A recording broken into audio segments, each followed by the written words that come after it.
Tak mau ku hidup bagi dunia ini lagi. Tak ingin kompromi, tak ingin lakukan hal yang dapat dukakan hatimu. Tak mau ku hidup di luar tutur kata. Shalom adik-adik semuanya. Shalom, apa kabarnya? Luar biasa. Kakak tanya sekali lagi ya. Apa kabarnya? Luar biasa. Nah adik-adik, sebelum kita memulai ibadah kita, ada beberapa hal yang harus kita persiapkan. Yuk kita lihat sama-sama.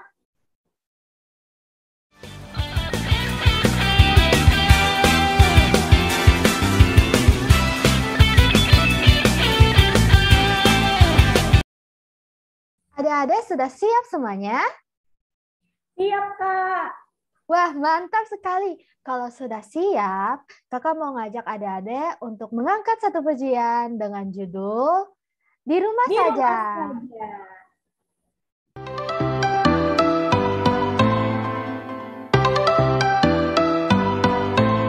Aku main di rumah, belajar juga di rumah, makan, tidur, nonton YouTube juga di rumah.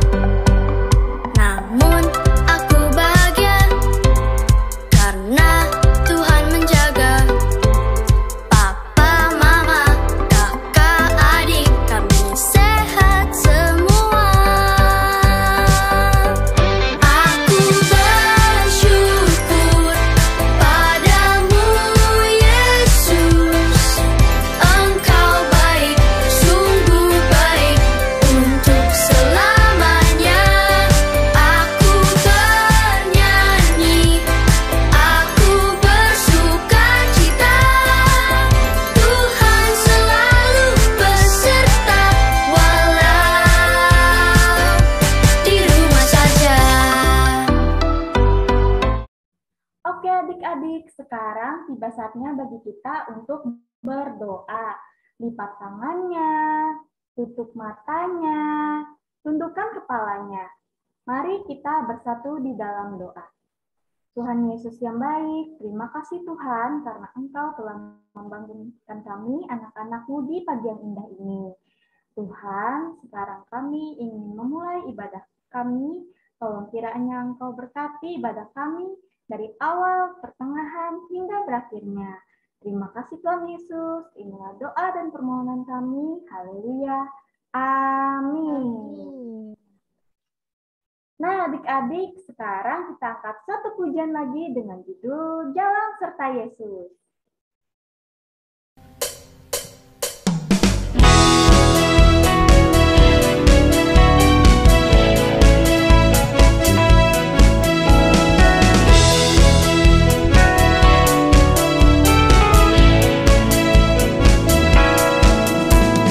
Kedua tanganku mempunyai jari, direntangkan, dirapatkan, putar ke belakang, lompat kiri, lompat kanan, jalan serta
Masih dong, Kak.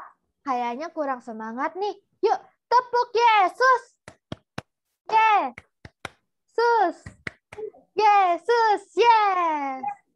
Nah, Adik-adik, sebelum kita mengumpulkan persembahan, Kakak mau mengajak adik-adik untuk memuji Tuhan sekali lagi dengan judul Allah itu baik. Musik.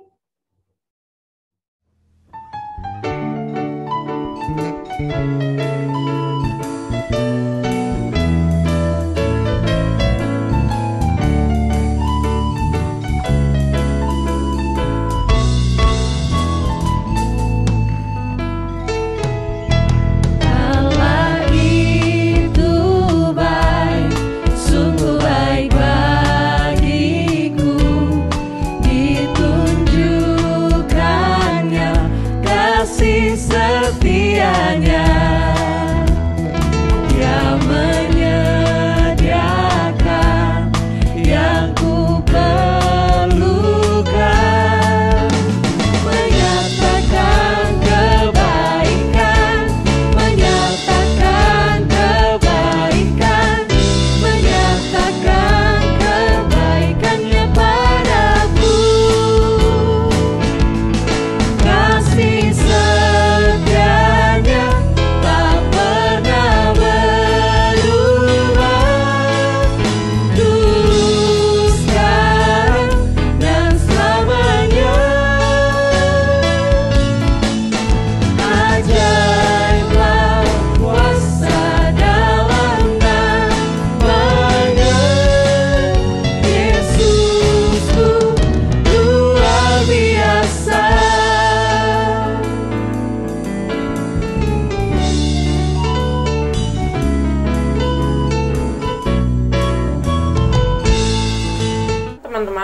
Teman-teman, tiba saatnya untuk kita mengumpulkan persembahan kita. Sebelum kita mengumpulkan persembahan kita, marilah kita bersatu di dalam doa. Mari kita berdoa. Ya Bapa, terpujilah namamu dan anakmu Yesus Kristus. Kembali lagi ke hadirat-Mu yang kudus ya Bapa. Ya Bapa, kami mengucap syukur atas bimbingan dan penyertaan-Mu selama ini, sehingga kami masih diberikan kekuatan dan kesehatan. Ya Bapa, sekarang kami ingin mengumpulkan sebagian dari persembahan kami. Kiranya Engkau memberkati persembahan ini agar berguna bagi pelayanan-Mu. Di dalam nama Yesus Kristus kami berdoa dan mengucap syukur. Haleluya, amin. Untuk persembahannya, kalian cukup sediakan satu buah amplop dan jangan lupa sertakan tanggal dan harinya ya. Nah, sambil mengiringi lagu persembahan kita, marilah kita mengangkat satu pujian lagu dengan judul Aku diberkati, sepanjang hidupku diberkati.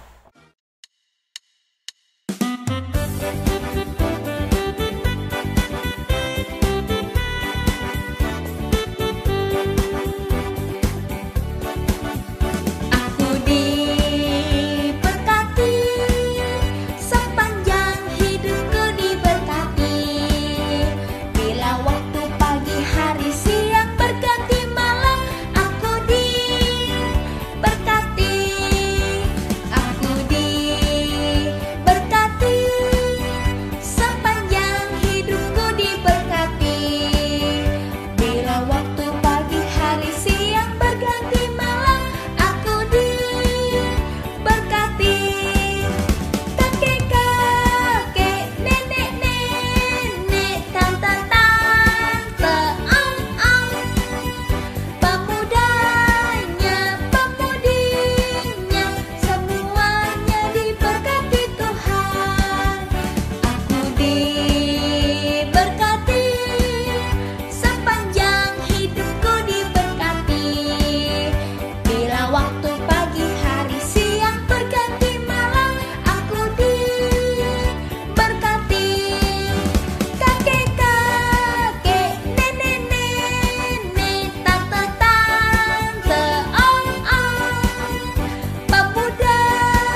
Shalom adik-adik semua, apa kabar kalian? Kak Esther harap kabar kalian selalu sehat dan luar biasa. Terima kasih ya sayangku karena sudah setia untuk mengikuti ibadah online setiap hari Minggu. Itu yang Kak Esther harapkan, supaya kalian tidak pernah lupa yang namanya ibadah sekolah minggu dan ibadah remaja. Oke, tidak lupa juga Kak Esther mengucapkan terima kasih buat liturgos kita pada minggu ini yang sudah melayani kita untuk ibadah gabungan. Ada Kak Debbie dan Kak Aya, dan juga yang memandu persembahan kita ada Kak Danu. Terima kasih ya karena kalian sudah memberikan waktu kalian untuk melayani Tuhan di tengah-tengah kesibukan kalian saat ini. Tuhan Yesus memberkati pelayanan kalian. Adik-adik, di sini juga Kak Esther mau mengucapkan selamat ulang tahun buat kalian yang berulang tahun dalam minggu ini. Kak Esther yakin dengan bertambahnya usia kalian pasti semakin didewasakan dalam segala sesuatu. Selalu dengar-dengaran kepada orang tua, rajin belajar, dan setia beribadah, berdoa, baca Alkitab, dengar-dengaran kepada Tuhan Yesus. Happy birthday, Tuhan Yesus memberkati. Oke adik-adik, Kak Esther juga tidak lupa mengucapkan terima kasih karena kalian sudah mengikuti dan berpartisipasi dalam kegiatan Minggu Ceria yang telah kita laksanakan minggu lalu. Mungkin di antara kalian masih ada yang ketinggalan atau lupa kalau ada Minggu Ceria. Tetapi jangan khawatir, nanti kalian bisa ikut lagi kegiatan seksi pelayanan anak dan remaja di kesempatan berikutnya. Bingkisan menarik sudah kalian terima kan? Oke sayangku, harapannya kegiatan kita ini seksi pelayanan anak maupun remaja tetap didukung oleh orang tua dan juga dari BPH Majelis Jemaat. Karena dengan adanya kegiatan untuk anak-anak sekolah minggu, kita berharap anak-anak Tuhan dari kecil telah dipersiapkan untuk menjadi generasi Kristus selanjutnya. Karena merekalah generasi Kristus ke depannya yang menjadi pilar-pilar gereja. Oke sayangku semua, demikianlah informasi atau pengumuman bagi kita semua untuk minggu ini. Sekarang persiapkan diri kalian masing-masing. Kita akan ibadah di kelasnya. Ada kelas PAUD, kelas kecil, kelas tengah, kelas besar, dan kelas remaja. Selamat beribadah, Tuhan Yesus memberkati. Shalom. Tak mau ku hidup di luar tutur kata firman-Mu yang telah bebaskanku. Shalom adik-adik semua. Waduh, masih belum semangat nih. Kita sekali lagi ya. Shalom adik-adik semua. Iya, gitu dong. Anak-anak Tuhan harus semangat. Oke, adik-adik selamat datang di ibadah di kelas besar pada minggu kali ini. Oke, gimana kalau supaya lebih semangat, Abang mau ngajak adik-adik semua untuk angkat satu pujian kita nyanyikan dengan semangat dengan judul Tuhan Yesus Baik.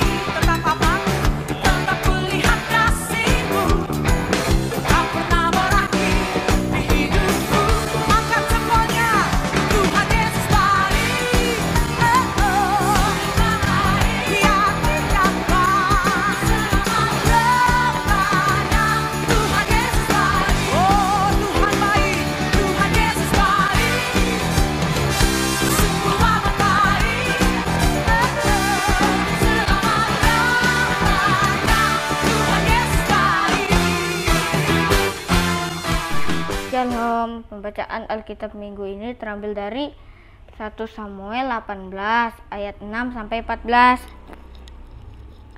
Tetapi pada waktu mereka pulang, ketika Daud kembali sesudah mengalahkan orang Filistin itu, keluarlah orang-orang perempuan dari segala kota Israel, menyongsong Raja Saul sambil menyanyi dan menari, dengan memukul rebana dengan bersukaria dan dengan membunyikan gerincing. Dan perempuan yang menari itu menyanyi berbalas-balasan, katanya, Saul mengalahkan beribu-ribu musuh. Tetapi Daud berlaksa-laksa, lalu bangkitlah amarah Saul dengan sangat, dan perkataan itu menyebalkan hatinya, sebab pikirannya kepada Daud diperhitungkan. Mereka berlaksa-laksa, tetapi kepadaku diperhitungkannya beribu-ribu. Akhirnya jabatan raja itu pun jatuh kepadanya. Sejak hari itu, maka Saul selalu mendengki Daud. Keesokan harinya, roh jahat yang dari pada Allah itu berkuasa atas Saul, sehingga ia kerasukan di tengah-tengah rumah. Sedangkan Daud main kecapi seperti sehari-hari. Adapun Saul ada tombaknya di tangannya. Saul melemparkan tombak itu karena pikirannya, baiklah aku mencakapkan Daud ke dinding, tetapi Daud mengelakkannya sampai 2 kali. Saul menjadi takut kepada Daud karena Tuhan menyertai Daud, sedangkan daripada Saul ia telah undur. Sebab itu Saul menjauhkan Daud dari dekatnya dan mengangkat dia menjadi kepala pasukan 1000, sehingga ia berada di depan dalam segala gerakan tentara. Daud berhasil di segala perjalanannya, sebab Tuhan menyertai dia.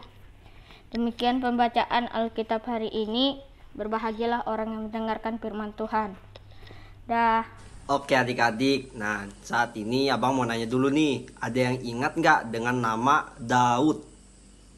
Ayo, masih ada yang ingat nggak? Oke, kalau adik-adik sudah ingat semua, abang mau tanya nih, hubungannya Daud dengan Saul itu apa ya? Oh iya bang, Saul kan mempunyai anak yang bernama Yonatan. Nah, Daud ini bersahabat dengan Yonatan sejak kecil adik-adik.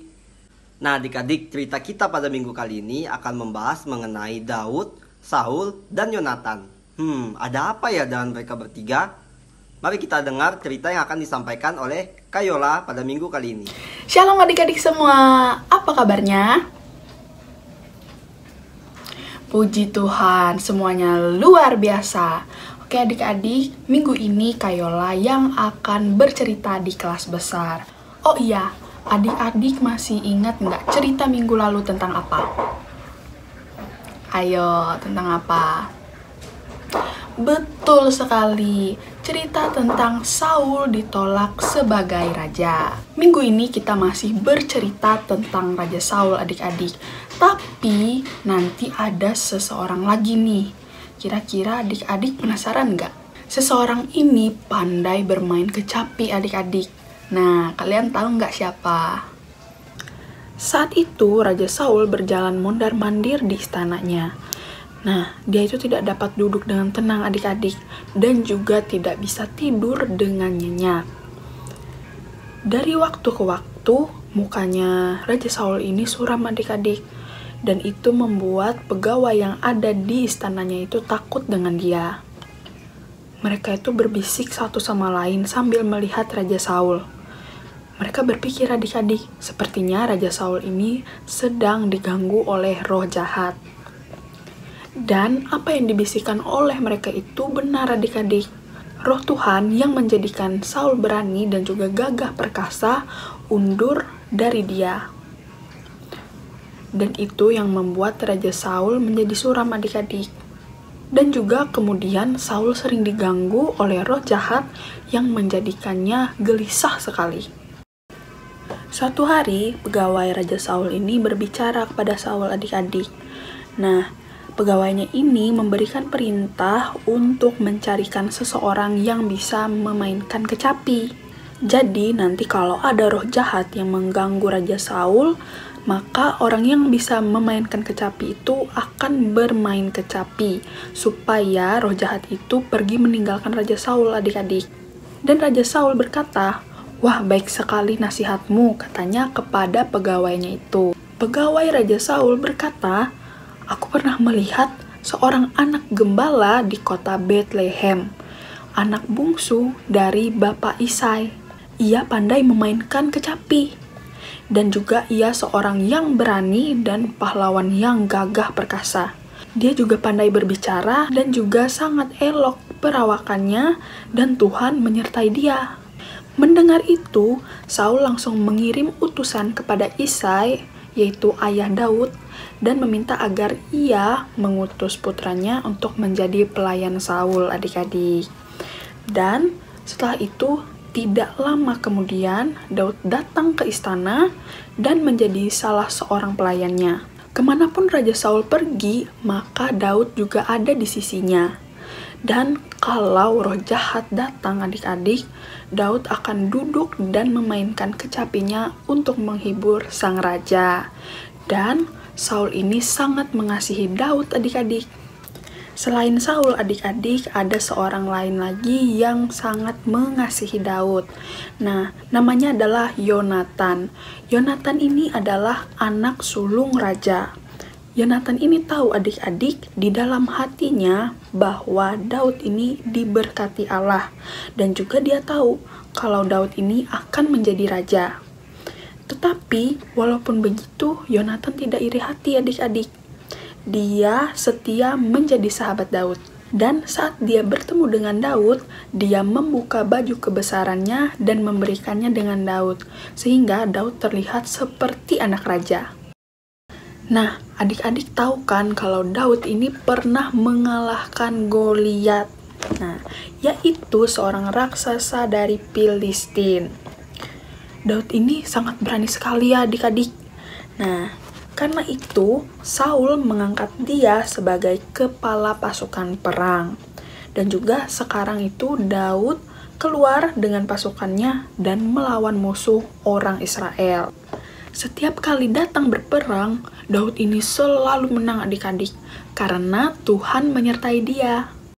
Pada suatu hari, ketika Saul dan Daud kembali dari medan pertempuran dengan bangsa Filistin, datang serombongan putri-putri Israel menyambut mereka, adik-adik, sambil menari dan juga bernyanyi, juga memainkan rebana dan juga gemerincing.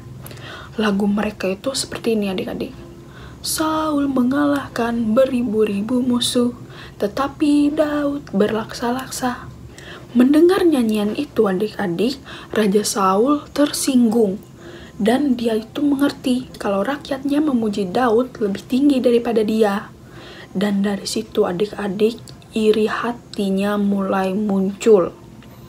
Dan Saul teringat kembali dengan apa yang disampaikan Allah kepada Samuel, yaitu, aku akan memberikan kerajaan Israel kepada seorang yang lebih baik daripada kamu. Nah, adik-adik, dari situ Raja Saul mulai berpikir, apakah orang itu adalah Daud? Kalau yang dimaksud oleh Allah untuk menjadi raja baru adalah Daud, itu tidak boleh terjadi, kata Raja Saul, adik-adik. Semua pikiran yang buruk berkecamuk, adik-adik, di dalam pikiran dan juga di hati Saul. Nah, mudah sekali untuk roh jahat ini merasuk dan juga mengganggunya. Saat itu, Daud sedang duduk main kecapi, adik-adik, untuk Saul. Tetapi saat itu, Raja Saul ini tidak merasa terhibur, adik-adik.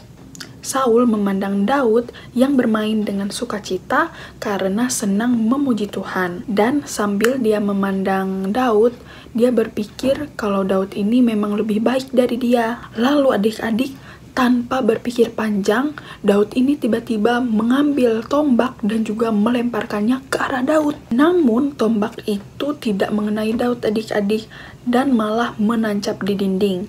Tangan Tuhan melindungi Daud dan dia dapat melarikan diri saat itu, adik-adik. Lalu, Saul tinggal seorang diri, adik-adik, dan Saul berpikir, biarlah orang lain dan bukan aku yang membunuh dia.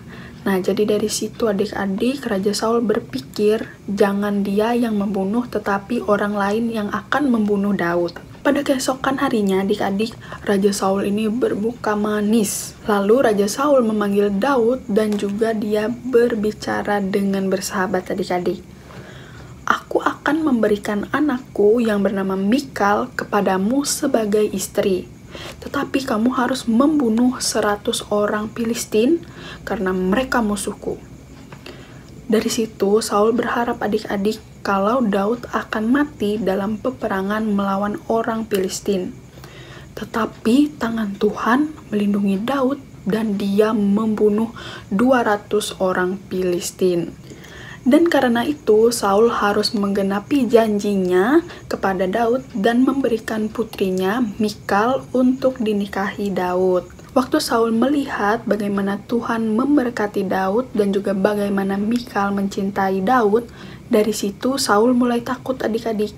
Tiap kali Daud memenangkan peperangan dan juga tiap kali Daud dipuji oleh rakyatnya, Saul menjadi semakin membenci Daud adik-adik.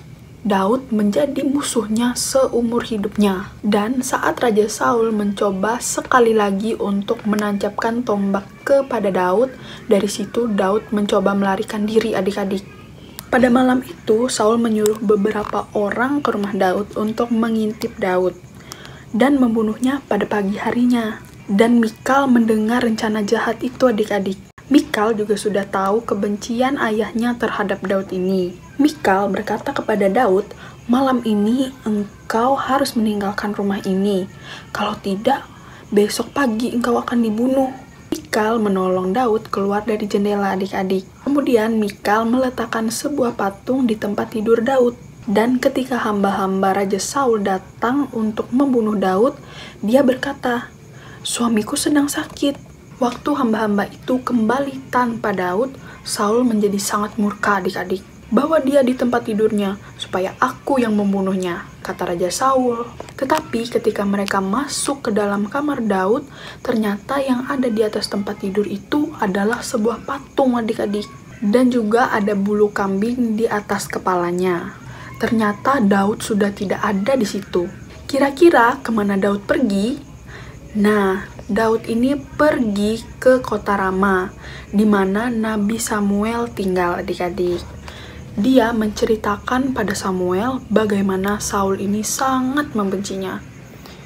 "Apa yang harus aku lakukan?" kata Daud. Samuel yang telah mengurapinya sebagai raja, menghibur dan juga menguatkan Daud adik-adik.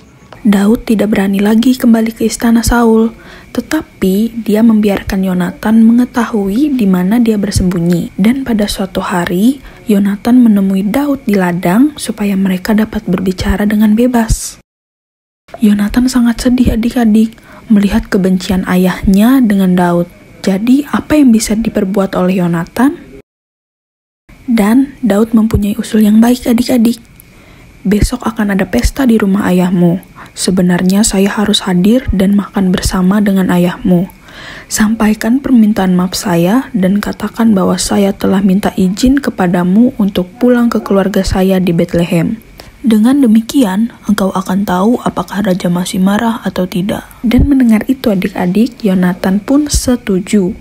Keesokan harinya, tempat duduk Daud di meja makan raja kosong, dan hari berikutnya Daud belum kembali. Dengan marah, Saul bertanya kepada Yonatan, "Di manakah Daud?" Jawab Yonatan, "Ia minta izin pulang ke Bethlehem untuk beberapa hari saja untuk mengadakan upacara pengorbanan tahunan bersama keluarganya." Waktu Saul mendengar hal ini, dia marah bukan main adik-adik. Dia berteriak pada anaknya, "Kamu selalu menolong Daud, kau bodoh sekali. Apakah kau tidak tahu bahwa Daud yang akan menjadi raja dan bukan engkau sendiri? Sekarang pergi dan cari Daud dan bawa dia ke sini dengan segera. Ia harus mati." "Perbuatan jahat apakah yang diperbuat oleh Daud sehingga ia harus mati?" jawab Yonatan adik-adik. Tetapi Saul tidak menjawabnya. Dia mengangkat tombaknya dan melemparkannya pada anaknya sendiri. Dan sekarang Yonatan tahu dengan pasti kalau Daud tidak dapat kembali ke istana raja. Ia pun meninggalkan pesta di istana untuk mencari Daud sahabatnya. Daud masih bersembunyi di ladang. Waktu itu ia melihat Yonatan datang mencari dia, dan dia keluar untuk menemuinya. Mereka berdua sangat berhati-hati supaya tidak dilihat oleh seorang pun. Yonatan menceritakan kepada Daud apa yang terjadi pada pesta itu dan bagaimana Saul tetap ingin membunuhnya. "Engkau tidak dapat kembali ke istana," kata Yonatan dengan sedih adik-adik. Mereka berdua menangis, tetapi Daud terlebih lagi. Mereka saling berjanji akan tetap bersahabat meskipun mungkin lama tidak akan bertemu.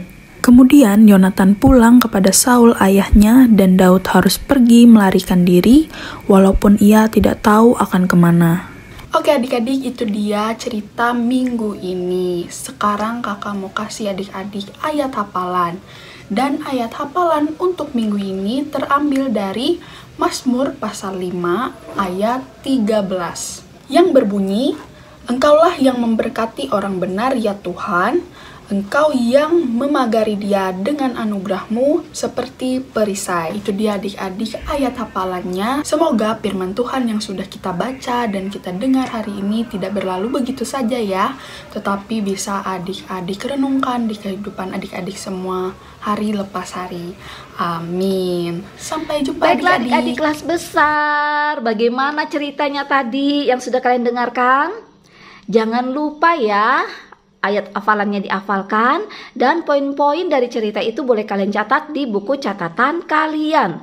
Sekarang kita akan masuk di ibadah penutup. Tetapi Kak Esther mau undang kalian semua berdiri dulu. Kita akan mengucapkan pengakuan iman rasuli dengan sungguh-sungguh ya. Semuanya berdiri, berdiri tegak, tangan kanan dan tangan kiri berada di samping tubuh kalian. Mari kita ucapkan pengakuan iman rasuli bersama-sama. Aku percaya kepada Allah Bapa yang Maha Kuasa, Khalik langit dan bumi, dan kepada Yesus Kristus anaknya yang tunggal, yang dikandung daripada Roh Kudus, lahir dari anak darah Maria, yang menderita di bawah pemerintahan Pontius Pilatus, disalibkan, mati dan dikuburkan, turun ke dalam kerajaan maut. Pada hari yang ketiga, bangkit pula dari antara orang mati, naik ke surga, duduk di sebelah kanan Allah Bapa yang Maha Kuasa, dan akan datang dari sana untuk menghakimi orang yang hidup dan yang mati. Aku percaya kepada Roh Kudus, gereja yang kudus dan am, persekutuan orang kudus, pengampunan dosa, kebangkitan daging, dan hidup yang kekal. Baiklah adik-adik, sekarang sebelum kita mengakhiri ibadah kita pada pagi hari ini, Kak Esther tetap mengajak kalian berdiri. Kita mau memuji Tuhan dengan sungguh-sungguh.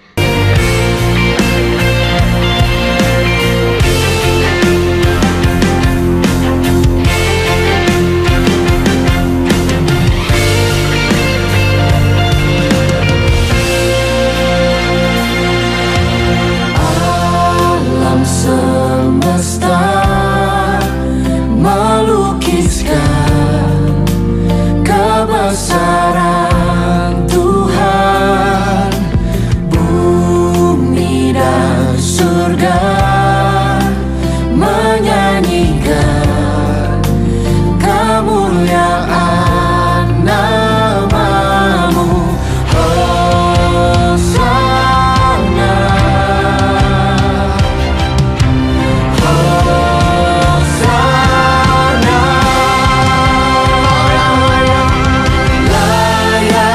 Dipuji, disembah, Kaulah yang bertahan.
Baiklah adik-adikku semua, mari kita satu di dalam doa mengakhiri ibadah kita. Tuhan Yesus yang baik, terima kasih ya Bapa atas segala berkat anugerah yang Engkau nyatakan dalam kehidupan kami. Terlebih-lebih pada pagi hari ini kami anak-anak-Mu telah selesai mengikuti ibadah sekolah minggu di kelas besar. Kiranya apa yang baru saja kami dengarkan dari pemberitaan firman Tuhan tidak berlalu begitu saja ya Bapa, tetapi boleh menjadi teladan dan pedoman dalam kami menjalani kehidupan kami sebagai anak-anak Tuhan. Tuhan Yesus yang baik, berkatilah apa yang menjadi pergumulan hidup kami pada minggu-minggu ke depannya. Berkati orang tua kami, berikan kami semua kekuatan dan kesehatan. Jaga lindungi kami ya Bapa. Dan berkatilah kami sebagai anak-anak Tuhan supaya boleh menjadi anak-anak Tuhan yang cerdas, anak-anak Tuhan yang dengar-dengaran, anak-anak Tuhan yang selalu setia untuk beribadah, berdoa dan mengucap syukur kepadamu. Terima kasih ya Bapa. Ampunilah salah dan dosa yang sudah kami perbuat menyakiti hati-Mu melalui pikiran, melalui ucapan kami, dan juga melalui perbuatan kami. Bentuklah kami menjadi pribadi yang lebih baik lagi ke depannya. Semuanya itu untuk kepujian dan kemuliaan nama Tuhan. Terima kasih ya Bapa, kami akhiri ibadah kami ini dan kami serahkan kehidupan kami selanjutnya hanya di dalam tangan pengasihan Tuhan. Di dalam Yesus kami berdoa dan sempurnakanlah doa kami ini dengan doa yang telah Engkau ajarkan kepada kami demikian. Bapa kami yang di surga, dikuduskanlah namamu, datanglah kerajaan-Mu, jadilah kehendak-Mu di bumi seperti di surga. Berikanlah kami pada hari ini makanan kami yang secukupnya, dan ampunilah kami akan kesalahan kami, seperti kami juga mengampuni orang yang bersalah kepada kami. Dan janganlah membawa kami ke dalam pencobaan, tetapi lepaskanlah kami daripada yang jahat. Karena Engkau-lah yang mempunyai kerajaan, dan kuasa, dan kemuliaan sampai selama-lamanya. Amin. Oke adik-adik, demikianlah ibadah kita pada pagi hari ini. Kak Esther tunggu kalian di ibadah minggu depan. Tuhan Yesus berkati. Shalom.